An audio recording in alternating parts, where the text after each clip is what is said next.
Sa loob lamang ng 30 minuto, nakalusot na agad mga kabrigada ang proposed budget ng Office of the President sa kamay ng Senate Committee on Finance. Alala ayon pa kay Executive Secretary Lucas Bersamin, nasa 27.3 billion pesos ang naprobahang pondo para sa kanilang opisina, kung saan ang 91% na pondong ito ay nakatakdang gamitin sa maintenance at iba pang operating expenses, habang ang 7% naman nito ay para sa personal services inclusive of RLIP at pensyon, habang ang naturang 2% ay para sa capital outlay.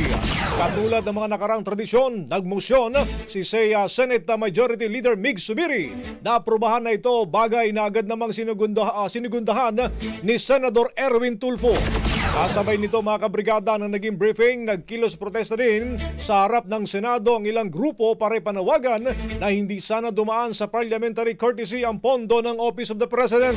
Sa kanilang panawagan, naisa na nilang masilip ang nagiging paggamit ng confidential funds sa opisina ng Pangulo, bagay na hindi na nangyari ito.